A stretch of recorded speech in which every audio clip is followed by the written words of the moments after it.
ازيكم عاملين ايه؟ النهارده بقى هنعمل زي ما انتوا شايفين كده حلا بارد. هنعمل حلا بارد بالقهوة والأوريو لعشاق طبعا ايه القهوة يا ولاد. هنعمل كده حلا بارد يرطب على القلب، سهل جدا، بسيط، سريع، لذيذ، والله لذيذ، مش هتبطلوا تعملوه لانه هيرطب على قلوبكم كده في الصيف. يلا بينا نبدأ مكونات وصفتنا البسيطة دي. معانا كده اول حاجة في المكونات لتر من الحليب، ده كله كيس نص لتر، اي طبعا نوع حليب. معانا هنا كوباية الا ربع من السكر، 4 معالق من الدقيق، معلقتين كبار من الحليب البودر، معلقة كبيرة من النشا، ومعانا قهوة سريعة الذوبان كيسين كده او معلقتين، ومعانا كيس فانيليا، معانا بسكوت اوريو اي شكل، طبعا اي شكل من بسكوت ده، يعني ممكن بسكوت سادة، اي نوع بسكوت. و يلا بينا نبدأ الوصفة. ومعانا طبعا كيس كريم شانتيه. اول حاجة كده في بولة، في حلة، في اي قصدي في حلة، في ووك، في اي حاجة يعني. هنفضي كده كمية الحليب اللي عندنا، وزي ما انا قلت لكم ممكن تحطوا حليب عادي اللي هو بالوزن السايب، مش لازم يكون حليب مبستر، ماشي؟ بس انا بحب اعمل الحاجات دي بالحليب المبستر، بيبقى ليه طعم حلو شويتين، برضو براحتكم خالص. وممكن بدل الفانيليا البودر دي تكون فانيليا سايلة، هتكون افضل. انا ما كانش عندي بصراحة. جربوا يا ولاد بقى الحلى البارد ده، هيعجبكم جدا، سهل وبسيط كده، وحاجة كده تحفة، تحطوها كده في التلاجة وحرانين ترطب على قلوبكم.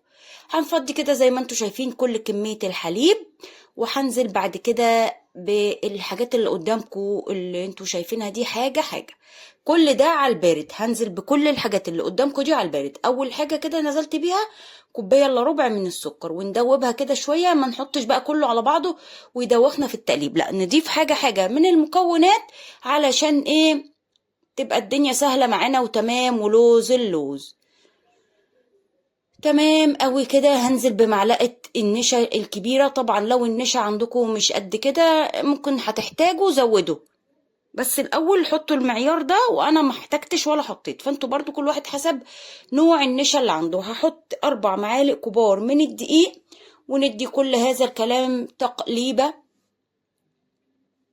اخر حاجة هضيف معلقتين كبار من الحليب البودر، ودي اضافة ممكن ما تضيفهاش براحتكم خالص، بس بتدي نكهة وبتعزز الطعم كده.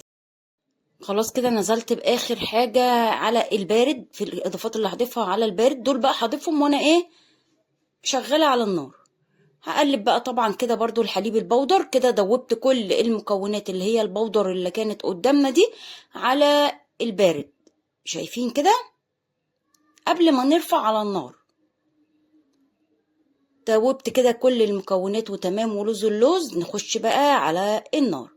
هنا هفضل اقلب في المكونات هذه حتى تبدأ تتقل شوية كده. هقول لكم نحط ايه واحنا بنقلب كده. لو انتوا اول مرة تشوفوا القناة حطوا صباعكم حالا بالا على كلمة اشتراك او سبسكرايب، فعلوا زر الجرس، دوسوا على كلمة الكل عشان يجيلكوا اشعار بكل فيديو جديد بنزله. الناس اللي مشتركين ما تنسوش اللايكات والشيرات، ويلا حطوا اللايك حالا بالا وشيروا لاصحابكم، ما تعملوش تخطي للاعلانات عشان ما زعلش منيكوا.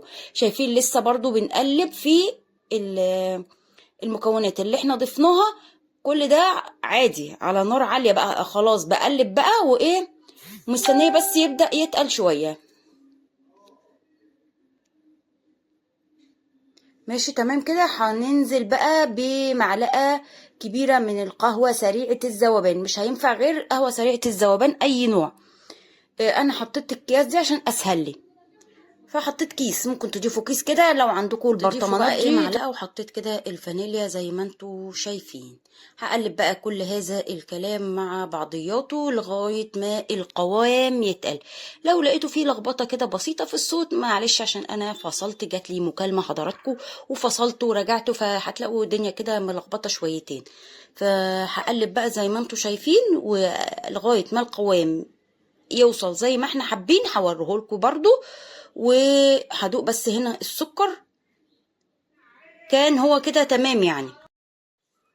نستمر في التقليب حتى يثقل القوام. زي ما انتوا شايفين كده. طبعا مش هينفع نسيبه عشان ايه ما يتحرقش من تحت في التقليب. فانا ايه بصوا شايفين بدأ يتقل اهو، القوام اختلف.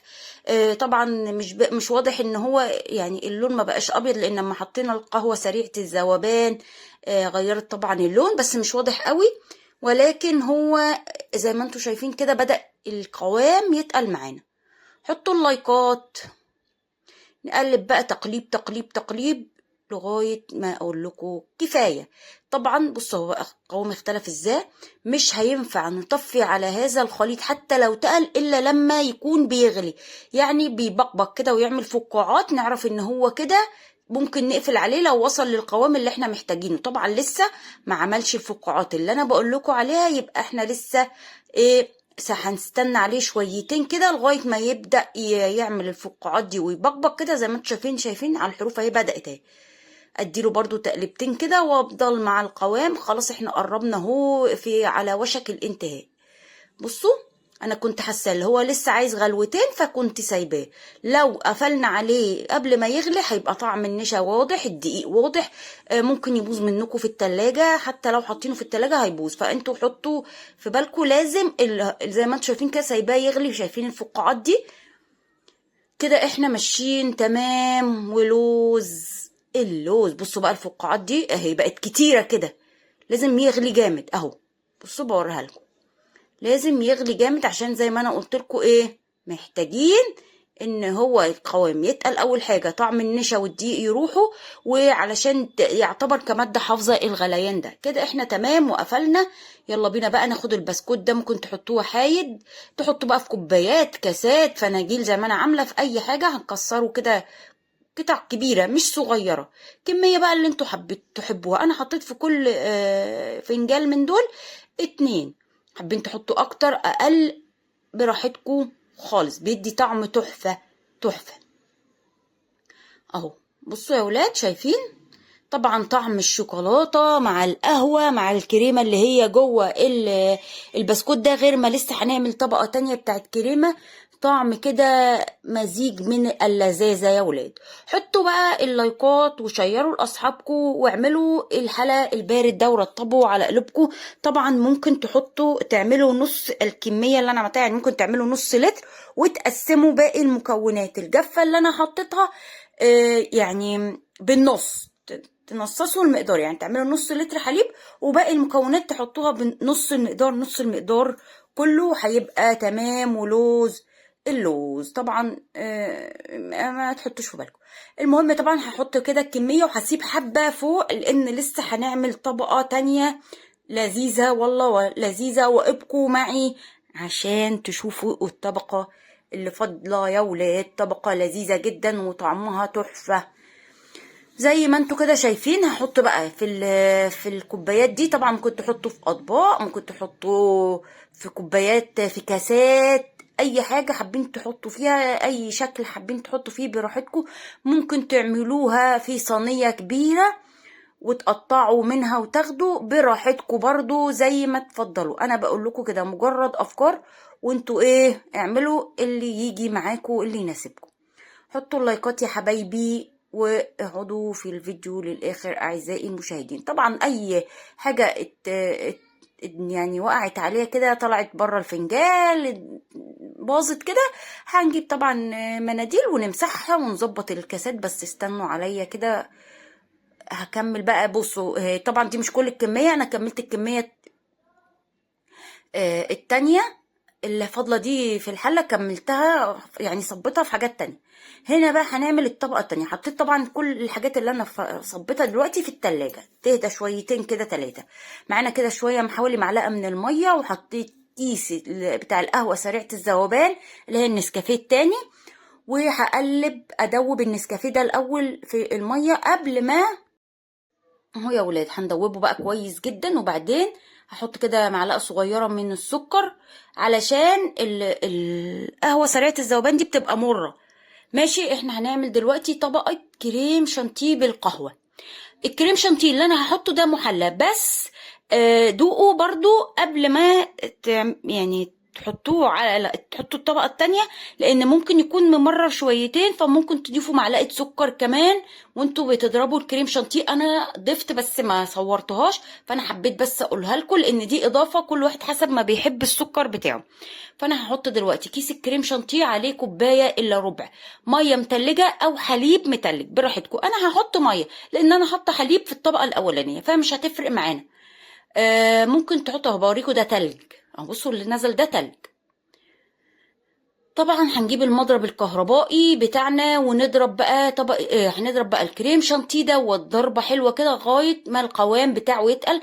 طبعا هتشوفوه القوام هيكون عامل ازاي هوريهولكوا طبعا، بس انا ايه هضرب كده بشويه وانا معاكم، وبعدين هكمل وانا بره يعني هفصل واضرب لغايه ما اوصل للقوام اللي انا محتاجاه. هقول لكم ايه هوريهولكوا يعني، مفيش تركيز خالص اهو زي ما انتوا شايفين كده. هفضل اضرب فيه بقى لغايه بصوا تحسوا ان هو مش هيتقل والقوام خفيف معاكم في الاول خالص، وبعد كده هتشوفوا بقى هيبقى قوامه عامل ازاي. استنوا بس ابقوا معي وشوفوا هنعمل ايه لغايه النهايه اهو. هنا بقى بصوا تقل ازاي، شايفين يا ولاد اهو. بصوا القوام اللي كان خفيف وسايل زي الميه اهو.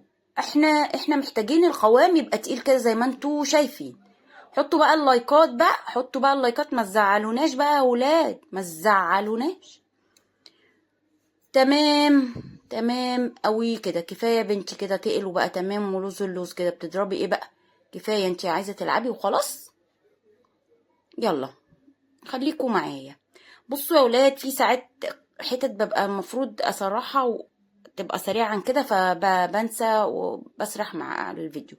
خلاص كده تمام. هجيب بقى الفناجيل بتاعتي اللي كنت حطاها في التلاجة، هنزل بقى بالكريم، طبقة الكريم شانتيه اللي احنا حطيناه.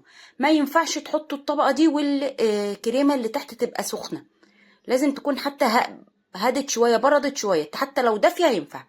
هنزل بقى كده بالكريم شانتيه، حابين تزودوا بقى عن المعلقه اللي انا حطيتها زودوا، انا زودت بعد كده بس ايه ظبطت كده الكوبايات واللي فاض معايا زودت بيه الكميه. طبعا حاولوا بقى ايه تسووها كده بالمعلقه بسباتيولا باي حاجه. حابين بقى ايه بعد كده الديكور ده بقى ليكوا، اي بقى ديكوريشن حابين تحطوه حطوه. انا هنا بصوا بظبط كده الكريم شانتيه، طبقة الكريم شانتيه بالقهوة يا ولاد، وهرجع إيه امسح بقى واظبط. شايفين بقى عادي حتى لو الفنجال بتاعي او الكاس او ايا كان اللي انا حاطه فيه اتسخ كده من على الحروف وجا فيه كريم شانتيه عادي خالص. طبعا في الاخر بنظبط هذا الكلام بقى وديكوراتك بقى واشيائك ومشيائك وتظبيطاتك. بصوا بقى هنا زودت الكميه لان حسيت ان المعلقه دي قليله ويعني هيبقى في فاصل كده وهش على الفاضي، فانا زودت هنا الكميه. بصوا بقى بدهن كده بقى واساوي بالمعلقه. انا عملت ظبطت بالمعلقه خالص. عندكم الاداه دي اللي هي زي بتاعت التورت دي تمام. ما عندكوش يبقى بالمعلقه كده او سباتيولا، اي بقى حاجه من اللي انتوا ايه تقدروا ان انتوا تظبطوا بيها الطبقه. شايفين انا زودت هنا ازاي اهو. اظبطها بقى كده للاخر يا ولاد، وبعد كده بقى اجيب منديل وامسح بيه بقى الحروف دي ونظبط الشكل النهائي ولا ايه. ونحط بقى شوية كده من زي ما انتوا شايفين كده البسكوت. واحنا كده خلصنا وصفتنا. ما تنسوش اللايكات والشيرات واقول لكم سلام.